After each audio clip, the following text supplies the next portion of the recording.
দিনের বেলা রোজা, রাতে ফুটবল। ইউরোপিয়ান ফুটবলের সর্বোচ্চ স্তরে মুসলিম ফুটবলারদের জন্য চিত্রটা এমনই। মোহাম্মদ সালাহ, নাসের মাজরাউই কিংবা ওমর মারমুশোরা খেলতে নেমেছেন রমজানের রোজা পালন শেষ করেই। এই তালিকায় আছে আরও এক নাম, তিনি ফুটবলের উঠতি সেনসেশন লামিনে ইয়ামাল।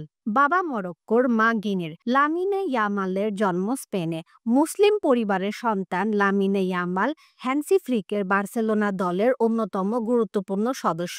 দিন 10 আগে শুরু হওয়া পবিত্র রমজান মাসে বিশ্বের বাকি সব মুসলমানের মতো রোজা পালন করছেন তিনিও।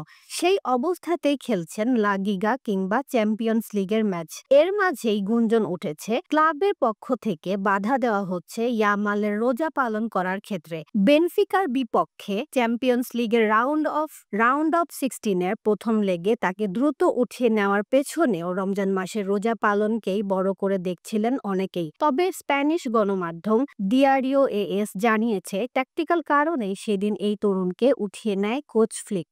জানা গেছে রমজানের রোজা পালনের ক্ষেত্রে লামিনে ইয়ামালকে কোনো প্রকার বিধিনিষেধের মধ্যে পড়তে হচ্ছে না, বরং ক্লাবের মেডিকেল বিভাগের পক্ষ থেকে লামিনে ইয়ামালের জন্য বিশেষ ব্যবস্থা নেওয়া হয়েছে। ক্লাবের নিজস্ব পুষ্টিবিদের মাধ্যমে লামিনের জন্য সাহরি এবং ইফতারের মেনু ঠিক করে দেওয়া হচ্ছে বলেও জানানো হয়েছে।